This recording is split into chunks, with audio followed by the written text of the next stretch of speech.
Hello guys, फिर से स्वागत है आपका मेरे यूट्यूब चैनल पर। उम्मीद करता हूँ मेरे वीडियो से आपको लॉकडाउन स्टडीज़ में काफ़ी हेल्प मिल रही होगी। आज के इस वीडियो में हम सतत वर्गीकृत बारंबारता बंटन के माध्यम से माध्य ज्ञात करना सीखेंगे। तो चलिए शुरू करते हैं। सतत वर्गीकृत बारंबारता बंटन में xi के मान वर्गों के रूप में बंटे हुए होते हैं और इसमें सारणी का रूप कुछ इस प्रकार से होता है।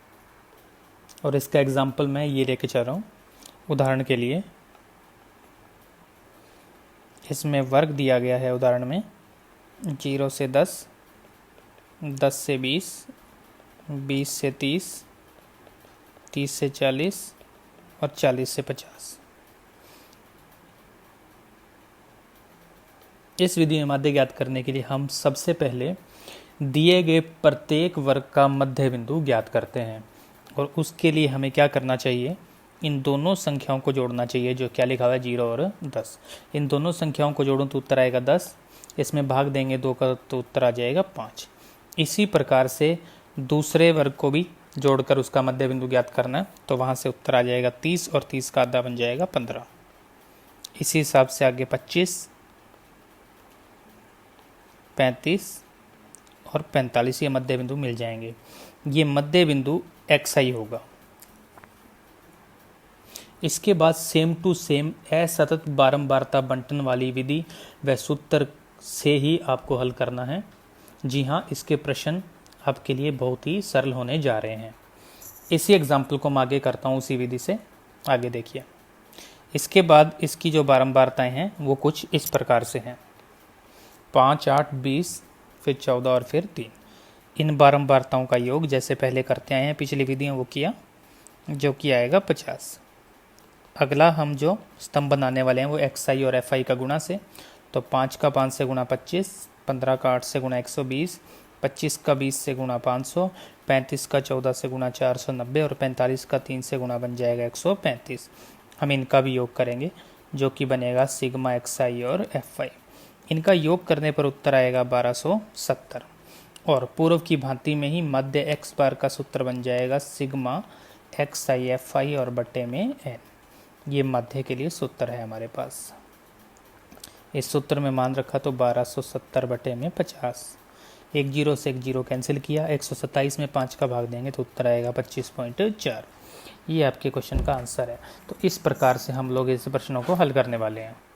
आपकी प्रश्नमाला 17.3 से पहले एकमात्र उदाहरण यही है। तो हमने इस उदाहरण को भी कर लिया है और साथ साथ इसकी विधि के बारे में भी जानकारी कर ली। अब इसके जो प्रश्नमाला के 6 प्रश्न हैं वो सभी के सभी एक जैसे हैं। मैं आपको प्रश्न बताने जा रहा हूँ, ध्यान दीजिए। पहले क्वेश्चन में जो वर्ग दिया गया है वो है 0 से 10, 10 से 20, 20 से 30, 30 से 40 और 40 से 50। जब भी आप सारणी बनाएं तो बारंबारता वाली सारणी को पहले ना लिखें, पहले वर्ग के ही मध्य बिंदु ज्ञात करके xi वाली सारणी को बना लें। तो इस आधार पर xi की जो सारणी बनेगी, 0 और 10 का योग 10, उसका आधा किया तो 5, 10 और 20 का योग 30, उसका आधा किया तो 15। अब एक शॉर्टकट और बताता हूँ जो आपको मोस्टली सभी क्वेश्चनों में काम आ जाएगा। इनमें अंतर देखिए कितने का है, तो आप कहेंगे वो अंतर कितने का है, 10 का। तो यही 10 आप आगे जोड़ते जाइए, आपको xi के मान मिलते जाएंगे। यहाँ पर 25, 35, 10 जोड़ा तो 45। इस प्रकार से मध्य बिंदु ज्ञात कर लें। इसके बाद fi की सारणी को लिखता हूँ। ये fi की सारणी है, इसमें सभी fi का योग करूँगा तो उत्तर आएगा 60। इसके बाद पूर्व की भांति ही xi और fi का गुणा करते हैं तो उत्तर बनेगा 45। 15 12 का गुणा 180, 25 15 का गुणा 375, 35 और 10 का गुणा 350 और 45 और 14 का गुणा 630। इनका योग भी करेंगे। इनका योग बनेगा सिग्मा xi fi और उनके योग का मान आएगा 1580। इस आधार पर मध्य का मान जो आएगा x बार, उसका सूत्र है सिग्मा xi fi बट्टे में। तो इस सूत्र में मान रखेंगे तो 1580 बटे में 60, एक शून्य से एक शून्य कैंसिल किया, बाकी बचेगा भाग देने के बाद 26.33, जो कि आपके प्रश्न का उत्तर है। इसी प्रकार मैं क्वेश्चन 2 के लिए वर्ग लिख रहा हूँ और इन वर्गों के मध्य बिंदु ज्ञात करता हूँ, जिसके लिए स्तंभ बना रहा हूँ xi। तो 0 और 6 का योग 6, आधा किया तो 3, 6 और 12 का योग 18, 18 का आधा किया तो 9। अब 3 और 9 में अंतर 6 का है, तो मैं आगे 6 से 6 जोड़ता जाऊँगा। तो 9 और 6 15, 15 और 6 21 और 21 और 6 27। इसके बाद fi की सारणी को लिखते हैं, जो कि इस प्रकार है। इस स्तंभ का योग करूं तो n का मान आ जाएगा 40। इसके बाद xi और fi का गुणा करते हैं, 3 और 6 का गुणा 18, 9 और 8 का गुणा 72, 15 और 10 का गुणा 150, 21 और 9 का गुणा 189, इसके हिसाब से 27 और 7 का गुणा भी 189। इन सब का योग करूं तो उत्तर आ जाएगा 618, जो कि सिग्मा xi fi होगा। इस आधार पर मध्य x बार का जो मान आएगा वो आएगा 618 बटे में 40। जब आप 618 में 40 का भाग देंगे तो उत्तर आएगा 15.45, आपके क्वेश्चन का फाइनल आंसर। इसके बाद क्वेश्चन नंबर 3 में जो वर्ग है वो कुछ इस प्रकार है। इन वर्गों का मध्य बिंदु ज्ञात किया तो 100 और 120 का योग आएगा 220, जिसका आधा बनेगा 110। 120 और 140 का योग 260, जिसका आधा बनेगा 130।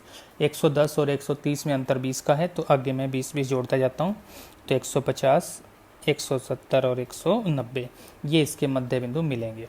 इसके बाद fi वाली सारणी, जिसके योग से हमें n का मान मिल जाएगा 70। इसके बाद अगली सारणी है xi और fi का गुणा, 110 और 10 का गुणा बन जाएगा 1100, 130 और 20 का गुणा बन जाएगा 2600, 150 और 20 का गुणा बन जाएगा 3000, 170 और 15 का गुणा बन जाएगा 2550 और 190 और 5 का गुणा बन जाएगा 950। इन सभी का योग करेंगे तो आ जाएगा 10,200, जो कि सिग्मा xi fi का मान है। इस आधार पर मध्य जो बनने वाला है, मध्य x बार, वो आ जाएगा 10,200 और बट्टे में 70। एक जीरो से एक जीरो काट दिया, बाकी 1020 में जब 7 का भाग देंगे तो पॉइंट के 2 स्थानों तक इसका आंसर बनेगा 145.71, जो कि आपके प्रश्न का आखिरी उत्तर है। इसके बाद क्वेश्चन नंबर 4 में वर्ग कुछ इस प्रकार है, जिसके मध्य बिंदु xi कुछ इस प्रकार होंगे। 25 और 35 का योग आएगा 60 और 60 का आधा बन जाएगा 30। दूसरे वर्ग में 45 और 35 का योग आएगा 80, 80 का आधा बन जाएगा 40। 30 और 40 में अंतर है 10, तो इस आधार पर आगे हम जोड़ते जाएंगे 10-10। तो ये xi वाली सारणी पूर्ण हुई। इसके बाद इसकी बारंबारता यानी fi वाली सारणी कुछ इस प्रकार है। इस सारणी में योग करने पर n का मान मिल जाएगा 40। इसके बाद अगली सारणी बनाएंगे xi fi वाली, तो 30 और 60 का गुणा 180, 40 और 10 का गुणा 400, 50 और 8 का गुणा भी 400, 60 और 12 का गुणा 720 और 70 और 40 का गुणा बन जाएगा 280, जिसका योग करने पर उत्तर आएगा 1980। ये है सिग्मा xi fi का मान। इस आधार पर जो मध्य x बार बनेगा वो आएगा 1980 बट्टे में 40, एक जीरो से एक जीरो कैंसिल किया तो 198 में 4 का भाग देने के बाद उत्तर आएगा 49.5, जो कि आपके प्रश्न का आखिरी उत्तर है। इसके बाद क्वेश्चन नंबर 5 में ठीक इसी प्रकार वर्ग एवं इसके मध्य बिंदु xi का मान 40 और 50 का योग 90, इसका आधा 45, 50 और 60 का योग 110, जिसका आधा बन जाएगा 55। 45 और 55 में अंतर है 10 का, तो आगे से आगे हम लोग 10 जोड़ते जाएंगे। तो इस प्रकार हमें मध्य बिंदु वाले स्तंभ या सारणी का मान पता लग जाएंगे। इसके बाद हम fi के मान को लिखते हैं, जिनके योग हम ज्ञात करें तो n का मान आ जाएगा 100।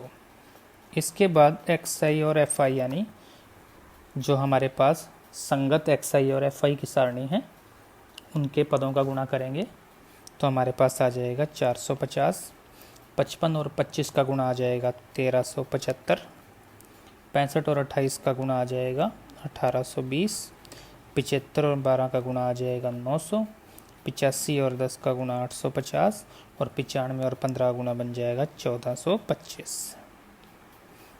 इस आधार पर इनका योग जो करेंगे तो उत्तर आएगा 6820, जो कि सिग्मा XIFI का मान होगा। इस आधार पर माध्य का मान जो हमें प्राप्त होने वाला है वो बन जाएगा 6820 और बट्टे में 100। एक जीरो से एक जीरो कैंसिल करें, अब बचा एक जीरो, इसको हटाने के लिए पीछे से एक संख्या जोड़ के पॉइंट लगाया तो इसका ओवरऑल आंसर बनेगा 68.2 फाइनल आंसर। इस एक्सरसाइज का आखिरी क्वेश्चन जिसमें वर्ग कुछ इस प्रकार है। इनके मध्य बिंदु ज्ञात करते हैं तो XI आएगा 1100, 1300, 1500, 1700 और 1900। इसके बाद FI की जो टेबल है उसको बनाते हैं जिसमें है 10, 20, 20, 15 और 5 और इन सभी का योग मिलकर n का मान आएगा 70। इसके बाद XI इंटू FI वाली सारणी बनाते हैं तो उसमें आएगा 11,000, 26,000, 30,000, 25,500 और 9,500, जिनका योग करने पर उत्तर आएगा 1,02,000, जो है सिग्मा XI और FI। इस आधार पर मध्य x बार का जो मान बनने वाला है वो है 1,02,000 बटे में 70। एक जीरो से एक जीरो काट दिया, बाकी भाग लगाया तो दशमलव के 2 स्थानों तक इसका मान आएगा 1457.14। ये आपके क्वेश्चन का फाइनल आंसर है। उम्मीद करता हूँ ये विधि और ये एक्सरसाइज आपको अच्छे से समझ में आई होगी। अगले वीडियो के साथ बहुत जल्दी मिलते हैं। देखने के लिए बहुत बहुत धन्यवाद। आपको इस वीडियो में जो भी कमी लगी हो कृपया कमेंट बॉक्स में ज़रूर बताएं। धन्यवाद।